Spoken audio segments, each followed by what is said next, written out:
Nagsisimula ang kwento sa isang lalaki na nagngangalang Bruce.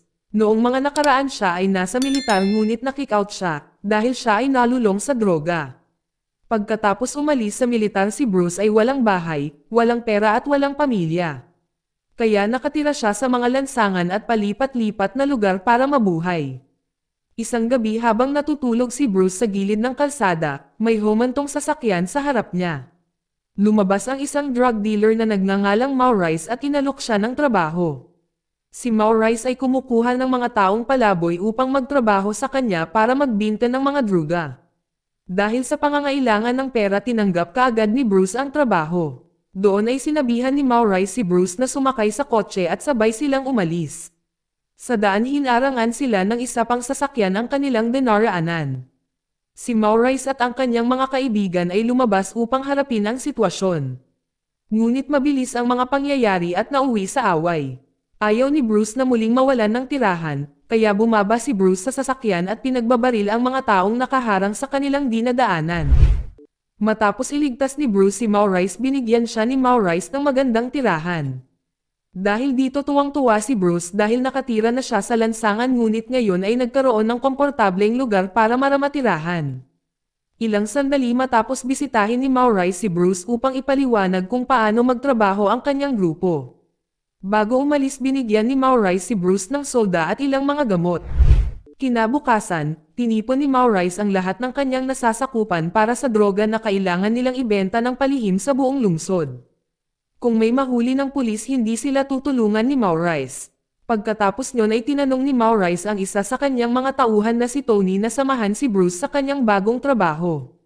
Mananatili si Tony kay Bruce at sasanayin siya hanggang sa malaman niya kung paano gagawin ng maayos ang trabaho. Gayunpaman ay hindi lubos na nagtiwala si Maurice kay Bruce, kaya hiniling niya sa kasamahan niyang si Julie na bantayan si Bruce. Gusto ni Maurice na i-report sa kanya ni Julie kung may nangyaring masama. Samantala nagsimulang ayusin ni na Bruce at Tony ang kanilang mga gamot para maiwasan na paghinalaan sila ng mga kapulisan. Ipino-promote nila ang kanilang mga benta sa pamamagitan ng pag-record ng mga video at pag-upload ng mga ito sa mga social media group para sa mga gumagamit ng droga. Isinama nila ang kanilang mga numero ng telepono upang ang mga customer na nasa malayo ay maaaring makipag-ugnayan sa kanila at gumawa ng mga direktang transaksyon. Sa lalong madaling panahon, pagkatapos ng isang babae ay dumating sa kanila at naging kanilang unang customer. Binili niya ang pinakamalaking halaga ng mga gamot at ginagastos ang lahat ng kanyang pera upang makuha ang mga ito. Ibinigay din niya ang kanyang numero ng telepono kay Tony at hiniling sa kanya na makipag-ugnayan sa kanya kapag mas maraming gamot ang available. Sa pagpo-post ng mga video sa social media ay naging isang mabilis at epektibong paraan upang makakuha ng mga customer at magbenta ng maraming droga. Isang araw nakipagkita si Julie kay Tony at Bruce para bantayan ang kanilang mga aktibidad. Noong panahong iyon ay nine-love si Bruce kay Julie sa unang pagkakataon. Tuwang-tuwa siya nang makausap ito at maraming tanong tungkol sa buhay nito. Napansin ito ni Julie at inimbitahan niya si Bruce sa isang garage party malapit sa bahay niya. Pagkaraang dumating si Bruce sa party na nakabihis ng maayos sa pag-aakalang ito ay isang espesyal na imbitasyon para lang sa kanya. Ngunit pagdating niya nakita niya na nandoon din ang lahat ng tauhan ni Maurice at ilang kapitbahay. Ito ay isang regular na party na ginagawa nila araw-araw. Lahat ng tao doon ay gumagamit ng droga at nagpa-party hanggang umaga. Mayroon din silang mga laro sa Street Fighter at nagkapastahan. Kinaumagahan ibinigay ni na Tony at Bruce ang perang kinita nila kay Maurice at iniulat na ang lahat ng kanilang mga gamot ay nabili. Bago sila umalis binigyan ni Maurice si Bruce ng dagdag na trabaho, hiniling niya kay Bruce na patayin ang isang karibal na nagbebenta ng droga. Dahil lihim ito na kumukuha ng mga customer ni Maurice. Nang marinig ito ay sumang-ayon si Bruce nang walang pag-aalinlangan. Pagkatapos makumplito ang trabaho bumalik muli sina Tony at Bruce para magbinta ng mga druga. Inayos nila ng mabuti ang mga druga para hindi sila paghinalaan ng mga pulis. Muli ay nag-promote sila sa pamamagitan ng mga social media group. Ilang sandali pa ay may dumating na lalaki para bumili ng droga ngunit wala siyang pera. Hindi ito nagustuhan ni Bruce at sinabihan ang lalaki na umalis. At sinabihan na kung gusto niya ng droga ay kailangan niyang magkaroon ng pera pambayad para sa kanila. Pagkatapos noon ay umalis kaagad ang lalaki. Nang gabing iyon ay bumalik si Bruce sa garage party, sa pagkakataong ito ay hindi na niya hinahanap si Julie. Sa halip ay nagpasya siyang sumali sa mga laban sa Street Fighter.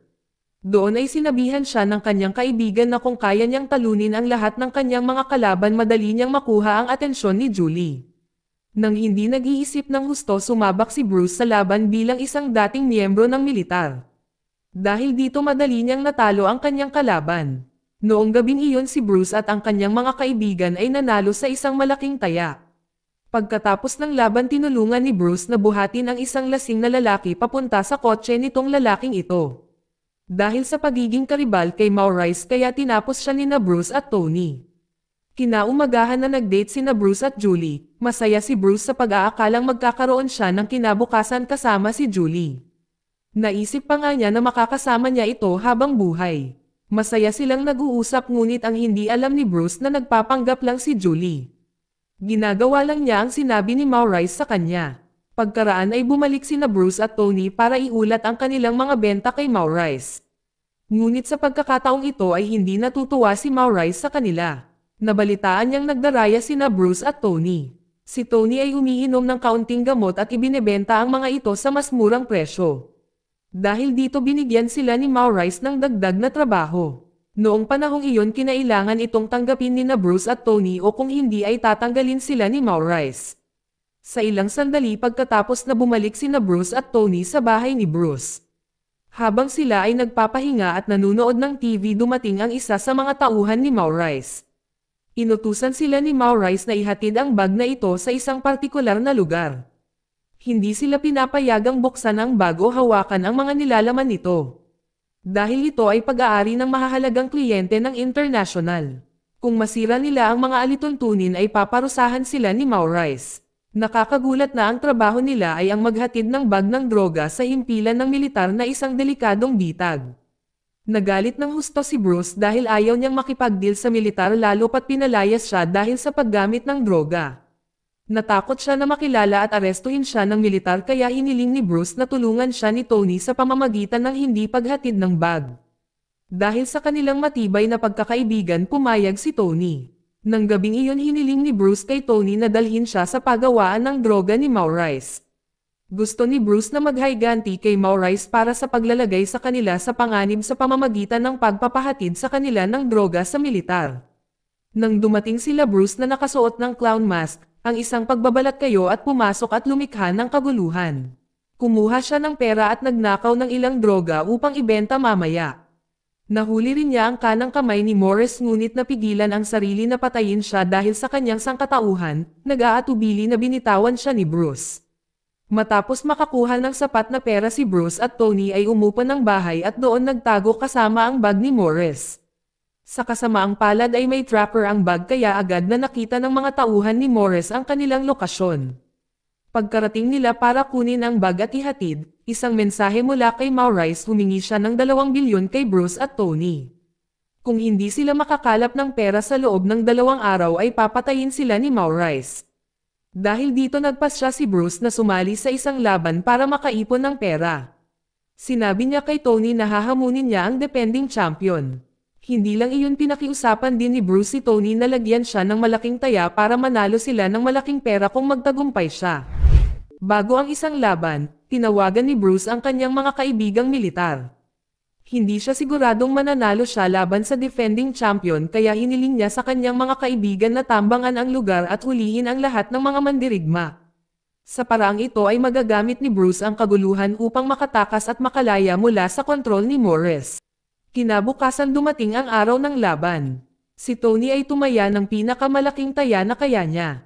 Ang laban ay may 2 round at ang bawat round ay titigil kung ang isang wrestler ay bumagsak sa sahig. Bago magsimula ang laban si Bruce ay nakainom ng sobra at nakainom ng droga na nakaapekto sa kanyang focus. Nagsimula ang laban, si Bruce at ang defending champion ay nagpalitan ng mabangis na pag-atake. Dahil si Bruce masyadong lasing, ang defending champion ay madaling natamaan siya. Kaya nagpumiglas si Bruce, sa kasamaang palad ang mga suntok ni Bruce ay mahina at madaling naiwasan ng kampyon. Kahit na malaki ang tsansa niyang makabawi, ang kanyang mga suntok ay hindi nakakasakit sa kanyang kalaban. Noong mga oras na iyon ang defending champion ay nanalo sa unang round sa pamamagitan ng pagpapatumble kay Bruce ng isang malakas na sipa sa kanyang tadyang. Para sa ikalawang round ay pinaalalahanan ni Tony si Bruce na kailangan niyang manalo o matatalo sila ng pera at papatayin sila ni Maurice. Nang marinig itong lumaban si Bruce ng may higit na determinasyon. Sa pagkakataong ito ay pareho silang lumaban, pare-parehong tugma ang pag-atake at sinusubukang humanap ng gap sa depensa ng isa't isa. Sa gitna ng laban dumating si Julie at ngumiti nang makita si Bruce, natutuwa siya na nine-love si Bruce sa kanya. Pagkatapos manood ng ilang sandali ay nagpasya si Julie na umalis sa laban. Natalo ng defending champion si Bruce at kasabay nito ay dumating ang kanyang mga kaibigang militar para sa isang ambush. Lahat ng tao sa garahe ay napatay maliban kay Bruce at Tony. Pagkatapos ay pinilit ni Bruce si Tony na dalhin siya sa headquarters ni Morris dahil gusto niyang patayin si Maurice ng gabing iyon. Gayunpaman si Tony ay tumanggi at paulit-ulit na pinakiusapan si Bruce na huwag gawin ito. Ngunit nabulag si Bruce sa kanyang pagnanais para sa paghihiganti ay iginiit na ibinigay niya ang lahat ng pera kay Tony at hiniling na ipagmaneho niya siya ng may pag-aatubili na pumayag si Tony. Samantalang si Maurice at ang kanyang mga tauhan ay walang ideya sa nangyari. Si Maurice ay abala sa paglalaro ng baraha kasama ng kanyang mga tauhan. Ang katahimikan ng kagubatan hindi nila namalayan na pinagmamasdan sila ni Bruce mula sa malayo. Kalaunan ay pumasok si Maurice sa tent para matulog. Maya-maya pa ay pumasok si Bruce sa tent at binyantaan si Maurice ng baril. Nang mga oras na iyon ay sinubukan ni Maurice na ipaliwanag kung ano nangyari. Ngunit ayaw ni Bruce na makarinig ng anumang dahilan. Alam niyang sinubukan siyang patayin ni Maurice sa pamamagitan ng pagpapahatid sa kanya ng droga sa militar. Nang walang pag-aalinlangan binaril at pinatay ni Bruce si Maurice. Pagkatapos patayin ni Bruce si Maurice bumalik siya sa kalye bilang isang walang tirahan. Palipat-lipat siya sa iba't ibang lugar sa pamamagitan ng paglalakad para maiwasang mahuli. Hindi niya pinagsisihan ang nangyari, sa totoo lang natutuwa siya na nakaganti siya sa pagpatay kay Maurice. Isang araw nakilala ni Bruce ang isang lalaki sa kagubatan at ito ang amo ni Maurice na si Polly. Iniulat na pala ni Tony ang lahat kay Polly kaya patuloy niyang hinanap si Bruce kung saan-saan. Nang makita ni Polly si Bruce ay pinagalitan niya ito at binigyan ng espesyal na assignment. Sinabi ni Polly kay Bruce na ipapadala siya sa South Africa para magnegosyo ng droga doon. Kapag tumanggi si Bruce ay papatayin siya ni Polly. Dito nagtatapos ang kwento. Salamat sa panonood kaibigan.